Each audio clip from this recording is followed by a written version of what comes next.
త్వయ్య నివేదితం విషం. భగవంతుడా, నీకు నైవేద్యం చేయని అన్నము విషంతో సమానము అన్నాడు వ్యాస భగవానుడు. అందువల్ల నైవేద్యం చేసి పవిత్రమైన ఆహారాన్ని పరిమితంగా తీసుకోవాలి. అన్నదోషేణ చిత్తస్య కాలుష్యం సర్వదా భవేత్ కలుషీకృత చిత్తానాం ధర్మ సమ్యక్ న భాసతే. ఎంత బాగుంది! అన్నదోషముతో ఎల్లప్పుడూ చిత్తానికి కాలుష్యం కలుగుతుంది. అన్నమే చిత్తదోషం చేస్తుంది. కలుషం చేయబడినటువంటి చిత్తం కలవారికి ధర్మము బాగా భాషించదు అని ధర్మశాస్త్రం చెబుతున్నది. చిత్తం బాగలేకపోతే కలుషితమైనటువంటి ఆహారంతో కలుషితమైనటువంటి చిత్తము, కలుషితమైనటువంటి ఆహారము, అప్పుడు ధర్మం బాగా వాళ్ళకి కనపడదు. అందువల్ల నియతాహారులై ఉండాలి. ఇంకా కాస్త తింటే బాగుండు అని లేచేసేయాల. చాలామంది తేగుతూ ఉంటారు. అంతవరకు తినేవాళ్ళు ఉన్నారు చాలామంది. ఆహారం తినేటప్పుడు జాగ్రత్తగా, ఇక చాలు, ఇంకా కొంచెం బాగా ఉండింది, రుచిగా ఉంది, అదొద్దు అనేసేయాలి. అది వైరాగ్యం, ఇంకా నీకు దారి తీస్తుంది అది. లేకపోతే తిను తిను తిను తిను, ఎప్పటికీ నీకు వైరాగ్యం రాదు, రోగం వస్తుందంతే. అందువల్ల నియతాహారులై ఉండాలి. ఆహారం అనేది కంట్రోల్గా ఉండాలి. ఇంట్లో మసాలా దోశ చేస్తారు, చేసినప్పుడు ఒకటి అదంతే, 2 అంతే, 3వది ముట్టకూడదు. నీకు తినటానికి ఇష్టమైనా కూడా ముట్టకూడదు. అసలు 1 మీద తినకూడదు. 2 ఏదో పోన్లే అనుకోవచ్చు. 3వది మాత్రం తినకూడదు, అనారోగ్యానికి కారణమవుతాయి. అప్పుడు వదిలేసేయాలి, తక్షణం వదిలేసేయాలి. అందుకని ఇంక కొంచెం ఆహారం ఇంకొక భాగం పడుతుంది అనంగా లేసే చేయాలి, తినకూడదు. ఇంకొక భాగం పడుతుంది అనంగా నీళ్లు తాగాల, దాంట్లో కూడా సగం వదిలేసేయాల. వాయు సంచారానికే కాకపోతే ఎట్లా? అందువల్ల నియతాహారులై ఉండాలి. మొట్టమొదట ఇది చెప్పుకొని వచ్చారు చూడండి. నాకు చాలా ఇష్టం ఈ సూక్తి. అలా అంటూ వాయువులను ప్రాణాల యందు హోమం చేయాలి. ఆ వాయువులంతా ప్రాణాల్లోనే చేయాలి. ఏ వాయువును జయిస్తారో దాని యందు ఇతర వాయువులను కూడా హోమం చేయాలి. అంటే ధ్యానించాలి. హోమం చేయాలంటే వెళ్ళి లోపల చేయటం ఎట్లా అవుతుంది? ధ్యానించాలి. అప్పుడు అవి ఆ జయించబడినటువంటి వాయువుల్లో చేరి కలిసిపోయినట్టు అవుతాయి. బ్రహ్మార్పణం అనేటువంటి శ్లోకంలో చెప్పినది పూర్తిగా జ్ఞాని విషయం. దైవమే వాపరే అనేటువంటి శ్లోకం నుంచి ఇక్కడి వరకు చెప్పినది కర్మయోగుల విషయం లేదా ముముక్షుల విషయం. ఈ యజ్ఞాలు చేసేవారందరూ కూడా యజ్ఞతత్వం తెలిసిన వారే అయి ఉన్నారు. వీళ్ళంతా కూడా తత్వం తెలిసి ఈ విధమైన యజ్ఞాలు చేస్తున్నారు కనుకనే వారు యజ్ఞంతో కల్మషాన్ని కడిగేసుకుంటున్నారు అన్నాడు భగవంతుడు. ఇక ఈ చెప్పిన యజ్ఞాలన్నీ చేసి వారు ఏ ఫలాన్ని పొందుతున్నారో దాన్ని భగవంతుడు ఇక్కడ చెప్పబోతున్నాడు. ఇటువంటి యజ్ఞ ఫలాన్ని ఏం పొందుతున్నారని. యజ్ఞశిష్టామృత భుజ యాంతి బ్రహ్మ సనాతనం నాయం లోకోస్త్య యజ్ఞస్య కుతోన్యః కురు సత్తమ. ఓ కురువంశ శ్రేష్ఠుడా, పైన చెప్పిన యజ్ఞాలు చేయగా మిగిలిన అమృతరూపమైనటువంటి అన్నాన్ని తినేవారు శాశ్వతమైన బ్రహ్మను పొందుతున్నారు. యజ్ఞం చేయని వాడికి ఈ లోకం లేదు. ఇక స్వర్గము మొదలైనట పరలోకం ఎక్కడిది చెప్పండి అన్నాడు భగవంతుడు. యజ్ఞం చేయగా మిగిలిన దానిని యజ్ఞశిష్టం అంటారు. అదే అమృతంతో సమానం కాదు, అమృతమే అని తెలుసుకోవాలి. ఇప్పటి వరకు భగవంతుడు 16 విధాలైనటువంటి యజ్ఞాలు చెప్పాడు కదా. ఆ చెప్పిన విధంగా ఏదో ఒక యజ్ఞం చేసి అందులో మిగిలిన అమృతం అనేటువంటి అన్నము శాస్త్రవిధిని అనుసరించి ప్రసాద రూపంగా తీసుకునేవారు, తినేవారు ముముక్షులు అయితే వారు సనాతన బ్రహ్మమును కాలక్రమంలో చేరుకుంటారు. వాళ్ళు సనాతనమైనటువంటి బ్రహ్మలో వాళ్ళు మోక్షం కావాలన్న వాళ్ళు ఈ యజ్ఞాల్లో ఏదో ఒకటి అన్నారు చూడండి. ఎంత సులభం! అన్నీ చేయమని చెప్పలేదు ఇక్కడ. అన్నీ చేస్తే చాలా మంచిది. ఏదో ఒకటి చేయి. మనం ఏ యజ్ఞము చేయటం లేదు. అసలు అర్థమైతే కదా యజ్ఞం చేయటం మనకు. అందువల్ల భగవంతుడు చెప్పిన 16 యజ్ఞాలను గుర్తుంచుకొని ప్రతిరోజు ఏదో ఒక యజ్ఞాన్ని చేయాలి. తప్పకుండా ఏదో ఒక యజ్ఞాన్ని చేసేవాడికి ఇహపరాలు సుఖంగా ఉంటాయి. ఆ తర్వాత క్రమంగా జ్ఞానం కలిగి మోక్షం కలుగుతుంది. ఏ ఒక్క యజ్ఞము చెయ్యని వాడికి అన్ని ప్రాణులకు సాధారణమైన ఈ లోకం కూడా లేదు. వాళ్ళకి ఈ లోకమే లేదు. అంటే ఈ లోకంలోనూ సుఖం లభించదు. ఇక విశేషమైన సాధన చేత సాధించుకోవలసిన పరలోకము ఎక్కడి నుంచి వస్తుంది? వాళ్ళకి రాదు. యజ్ఞం చేయని వాడికి పరలోకం అనే మాట కూడా ఉండదు. ఇక భగవంతుడు యజ్ఞాన్ని గూర్చిన ఉపదేశాన్ని చాలించబోతున్నాడు ఇక్కడ. ఏవం బహువిధా యజ్ఞాః వితతా బ్రహ్మణో ముఖే కర్మజాన్ విద్ధితాన్ సర్వాన్ ఏవం జ్ఞాత్వా విమోక్ష్యసే. ఈ విధంగా బహుప్రకారాలైనటువంటి యజ్ఞాలు బ్రహ్మముఖంలో విస్తరించి ఉన్నాయి. వాటన్నిటినీ కర్మల వల్ల పుట్టిన వాడిగా తెలుసుకో. ఈ విధంగా తెలుసుకొని నువ్వు విముక్తుడవు అవుతావు అని భగవంతుడు అన్నాడు. బ్రహ్మము అంటే వేదము అని మనం పూర్వమే చెప్పుకున్నాం. బ్రహ్మముఖంలో అంటే వేదంలో అని అర్థం. వేదం ద్వారా పైన చెప్పిన ఎన్నో రకాలైనటువంటి యజ్ఞాలు విస్తరించాయి. వేదం ద్వారా బ్రహ్మముఖంలో విస్తరించి ఉన్నాయని మనకు చెప్పబడుతున్నాయి. వాచహి ప్రాణాన్ జుహుమహ ప్రాణేవా వాచం. ప్రాణాన్ని వాక్కులో హోమం చేస్తాం, ప్రాణంలో వాక్కును హోమం చేస్తాం మొదలైన ఉపనిషత్ వాక్యాలు ఉన్నాయి. వాటన్నిటినీ భగవంతుడు తెలిపాడు. అలా తెలిపిన యజ్ఞాలు కాయిక, వాచిక, మానస కర్మాల వల్ల కలిగేవై ఉన్నాయి. అంటే కొన్ని శరీరంతో చేసేవి దానాలు మొదలైనవి, అది కూడా యజ్ఞమే. కొన్ని వాక్కుతో చేసేవి తపస్సు, జపయజ్ఞము మొదలైనవి. జపయజ్ఞం తప్పకూడదు. మనకు గాయత్రి మంత్ర ఉపదేశం అధికారం ఉంటే ప్రతి నిత్యము గాయత్రి ఉపదేశం చేయాలి. ఈ జన్మ నువ్వు సార్థకం చేసుకోవాలా. నువ్వు ఎంత టైం కానీ నువ్వు కూర్చొని గాయత్రి మంత్రాన్ని పఠించాల్సిందే, తప్పదు. సంధ్యావందన చేయాల్సిందే, ప్రాతఃవందన చేయాల్సిందే, మధ్యం వందన ఏదైనా ఒక్కటైనా చేయాల్సిందే. కొన్ని మనస్సుతో చేసేవి ఇంద్రియ నిగ్రహము, మనో నిగ్రహము మొదలైనవి. ఈ యజ్ఞాలన్నీ ఆత్మ వల్ల పుడుతున్నాయి అని అనుకోకూడదు. అవన్నీ అనాత్మ వల్ల పుడుతున్నాయి. ఎందుకంటే ఆత్మ మాత్రం ఎల్లప్పుడూ ఏ వ్యాపారము లేకుండా ఉంటుంది. కనుకనే ఈ విధంగా తెలుసుకొని అశుభము నుండి విముక్తుడవుతావు అన్నాడు. శుభానికి చేరుకుంటావు. ఈ యజ్ఞాలన్నీ నేను చేస్తున్నవి కావు. నేను ఏ వ్యాపారము లేనివాడిని. నాకు వేటితోనూ ఏ విధమైన సంబంధము లేదు అని తెలుసుకోవటమే సమ్యక్ దర్శనము. ఆ ఆత్మదర్శనం వల్ల ముక్తుడవుతావు. దేని నుండి అంటే అశుభమైన సంసార బంధం నుండి అనే భగవంతుడి ఉపదేశం. అక్కడ ఉండి కూడా దాన్ని పట్టించుకోకుండా ఉండాల. అందుకని ఇక్కడ బ్రహ్మార్పణం మొదలైనటువంటి శ్లోకాల్లో సమ్యక్ దర్శనమే యజ్ఞంగా నిరూపించబడింది. అనేక యజ్ఞాలు కూడా ఉపదేశించబడ్డాయి. పురుషార్థ సిద్ధికి ఉపకరించే ఈ యజ్ఞాల ద్వారా ఇక భగవంతుడు జ్ఞానాన్ని స్తుతిస్తున్నాడు. ఇక్కడ శ్రేయాన్ ద్రవ్యమయాద్యజ్ఞాత్ జ్ఞానయజ్ఞః పరంతప సర్వం కర్మాఖిలం పార్థ జ్ఞానే పరిసమాప్యతే. శత్రువులను తప్పింపజేసేవాడా, ద్రవ్యాలతో చేసే యజ్ఞం కంటే జ్ఞానయజ్ఞం గొప్పది.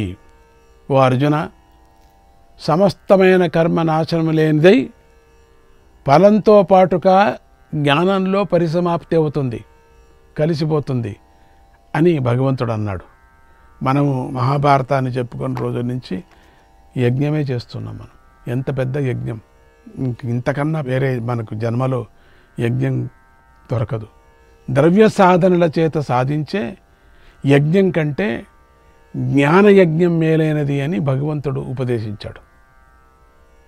ఇలా ఎందుకు చెప్పాడంటే ద్రవ్యంతో చేసే యజ్ఞం ఫలిస్తుంది, అంటే ఫలాన్ని ఇస్తుంది.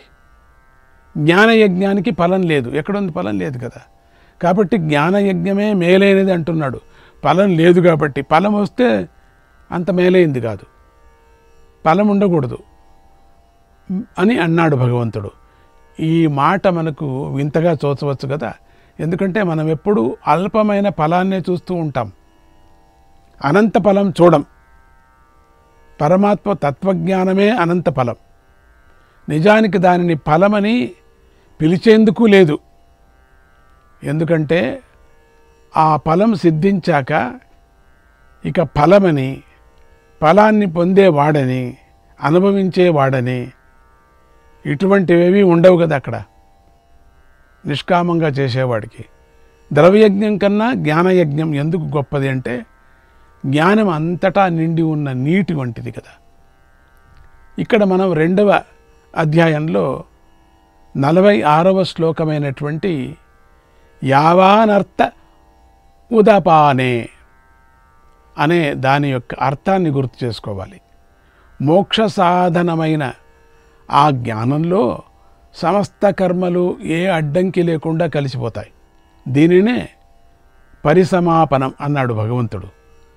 ప్రజలు చేసే ప్రతి ఒక్క సాధుకర్మ ఏ తత్వాన్ని రైవక్కుడనే మహర్షి తెలుసుకున్నాడో అతడికి, అంటే ఆ విద్వాంసుడికి చేరుతుంది అని చాంద్యోగ్యోపనిషత్తు చెప్పింది. ద్యూత క్రీడలో కృతము, త్రేత, ద్వాపరము అని కలి అనేటువంటి 4 పందెములు ఉంటాయి. కృతానికి 4, త్రేతకు 3, ద్వాపరానికి 2, కలికి 1 ఆయాలు. అంటే పాచికల మీద ఉండే చుక్కల గుర్తులు ఉంటాయి. కృతం అనే పందెమును గెలిచినవాడు దాని క్రింద ఉండేటువంటి త్రేత, ద్వాపర, కలి అనేటువంటి 3 అవయవాలను గెలిచినట్టే అవుతుంది కదా. అంటే దాని క్రింద ఉండేటువంటి త్రేత, ద్వాపర, కలి అనేటువంటి 3 ఆయాలను గెలిచినట్టే, కింద ఉండేటువంటి అన్ని గెలిచినట్టే. కారణం ఏమిటంటే 4 అనే సంఖ్యలు 3, 2, 1 అనే సంఖ్యలు కలిసిపోయి ఉంటాయి కదా. అలాగే రైక్వుడి ఆత్మతత్వం తెలుసుకున్నవాడిని లోకంలోని అందరి పుణ్యకర్మలు చేరిపోతాయి. ఆ పుణ్యకర్మలన్నీ ఆత్మతత్వంలో కలిసిపోతాయి అని చాంద్యోగ్య మంత్రం యొక్క అభిప్రాయం. ఇక్కడ మనం కొద్దిగా రైక్వుడి కథను చెప్పుకుందాం. రైక్వుడు ఆత్మతత్వమే గొప్పది. అది డబ్బు ఇచ్చి కొనుక్కునే వస్తువు కాదు కదా. గురువు ప్రసాదించగా స్వానుభవపూర్వకంగా అనుభవించేది. దాన ధర్మాలు చేసినంత మాత్రాన అది సులభంగా దక్కదు. కీర్తి ప్రతిష్టల మీద కోరికతో మంచి పనులు చేస్తే కూడా అది లభించదు. నిగర్వికి మాత్రమే లభిస్తుంది. నిర్మలమైన మనస్సు గల గురుభక్తుడికే లభిస్తుంది. పుణ్యకర్మలన్నీ ఆత్మతత్వంలోనే కలిసిపోతాయి అనే ఈ విషయాన్ని రైక్వ మహర్షి జానశ్రుతి మహారాజుకు తెలిపి ఆయన కన్ను తెరిపించాడు. తర్వాత ఆత్మజ్ఞానాన్ని ప్రసాదించాడు. ఆ కథను మనం తెలుసుకుందాం. పూర్వం జనాశ్రుతి అనేటువంటి మహారాజు మహావృష సామ్రాజ్యానికి పాలిస్తున్నాడు. ఆయన గొప్ప పండితుడు. ఆయనకు జంతువులు మాట్లాడుకునే భాషలు కూడా బాగా తెలుసు. దయ కలవాడు. ఎన్నో దాన ధర్మాలు చేశాడు. బాటసారులకు సత్రాలు కట్టించాడు. ఆకలితో వచ్చిన వారికి అన్ని వేళలా అన్నం పెట్టాడు. అన్నదానాన్ని నిత్యవ్రతంగా పెట్టుకున్నాడు. ప్రజల శ్రేయస్సు కోసం ఇంకా ఎన్నో మంచి పనులు చేశాడు. ఇళ్ళు కట్టించాడు, చెట్లు నాటించాడు, బావులు తవ్వించాడు, రహదారులు వేయించాడు. ఇలా ఎల్లవేళలా మంచి చేయటం కోసమే సిద్ధంగా ఉన్నాడు. ఈ సత్కార్యాల వల్ల ఆయన కీర్తి ప్రతిష్టలు బాగా పెరిగిపోయాయి. అంతటా అన్ని ప్రతిష్టలు చేశాడు, అన్ని దానాలు చేశాడు కాబట్టి అన్ని నలుదిక్కులకు వ్యాపించాయి. వెళ్తుంది ప్రతిరోజు వృద్ధి చెందుతున్నట్టు వాటిని చూసుకొని మురిసిపోసాగాడు. 4 వైపుల నుంచి తన పేరే వినిపిస్తూ ఉండటంతో ఆయనను గర్వం ఆవాహించింది. అంతే, అహంకారం వచ్చేసింది. మంచి పనులు చేస్తున్నందుకు తనకిక సులభంగా మోక్షం లభిస్తుందని భావించాడు. అందరూ చెప్పుకున్నారు కదా, నాకు మోక్షం వస్తుంది, నాతో సమానమైన వాడు లేడు, నన్ను మించిన వాడు లేడు, నాకన్నా మరొక ధర్మాత్ముడు లేడు, పుణ్యాత్ముడు లేడు అనుకుంటూ సంతోషిస్తూ ఉన్నాడు. అట్లా ఉండిపోయాడు. ఒక పూర్ణిమ నాడు రాత్రి సమయంలో జానశ్రుతి మహారాజు అంతఃపురం వైభాగంలో వైభవంగా పడుకున్నాడు. చల్లని వెన్నెలలో విశ్రాంతి తీసుకుంటున్నాడు. ఆ సమయంలో తాను చేసిన దాన ధర్మాలను, మంచి పనులను తలుచుకున్నాడు. తన కీర్తి ప్రతిష్టలు ఎంతగా వ్యాప్తి చెందాయో లెక్కబెట్టుకున్నాడు. ఊహించుకొని సంతోషిస్తున్నాడు. ఇంతలో ఆయనకు ఏవో మాటలు వినిపించాయి. కళ్ళు తెరిచి చూశాడు. చుట్టుపక్కల ఎవరూ కనిపించలేదు. ఆకాశానికే చూశాడు. 2 హంసలు తన భవనంపై నుండి మాట్లాడుకుంటూ వెళుతున్నాయి. జానశ్రుతి మహారాజు వాటి మాటలు విన్నాడు. వాటిలో ఒకటి కొంచెం ముందుగా వెళుతోంది. వెనుక ఉన్న హంస ముందు వెళుతున్నటువంటి హంసతో ఇలా అంది, ఓ మందబుద్ధి, ఓ మందబుద్ధి, జాగ్రత్త జాగ్రత్త, ఇది జానశ్రుతి మహారాజు గారి భవనం, ఆయన దగ్గరగా ఎగరకు. ఎందుకంటే ఆయన కీర్తి చంద్రికలు ఇక్కడ అంతటా వ్యాపించున్నాయి. అవి స్వర్గం వరకు వ్యాపించున్నాయి. ఆయన అంత గొప్పవాడని తెలుసుకో. ఆయన యొక్క కీర్తి చంద్రికల నుంచి తప్పించుకొని తిరుగు. మరీ క్రిందకు ఎగరకు. చూసుకుంటూ జాగ్రత్తగా ఎగురు. ఆయన కీర్తి అనే తేజస్సులో పడితే నువ్వు మాడి భస్మమైపోతావు. దాన ధర్మాలు చేయటంలోనూ, మంచి పనులు చేయటంలోనూ కూడా ఆయన వంటి పుణ్యాత్ముడు మరొకడు లేడు తెలుసా నీకు, అంతగా చేశాడు అంది. అప్పుడు రెండో హంస చెప్తున్నది. ఆ మాటలు విని పకపకా నవ్వుతూ ఇలా అంది, ఓ మిత్రమా, ఎందుకు ఇలా చిత్రంగా మాట్లాడుతున్నావు? ఏమైంది నీకు? మనం ఎప్పుడూ ఆకాశంలోనే తిరుగుతూ ఉంటాం కదా, కనుక మనకు ప్రపంచంలోని అన్ని విషయాలు తెలుస్తూ ఉంటాయి కదా. మరి తెలిసి ఈ జానశ్రుతి మహారాజును ఎందుకు స్తుతిస్తున్నావు? ఇతడేం చేశాడని పొగుడుతున్నావు? ఏం చేశాడు మహాన్వీడు ఇంతగా పొగుడుతున్నావు? కీర్తి ప్రతిష్టలు ఆ మహత్తరమైనటువంటి ప్రభగా ఉంటాయి, దాని లోపల పోతే నువ్వు మాడిపోతావు అంటున్నావు. ఏంటిది అసంగా మాట్లాడుతున్నావు?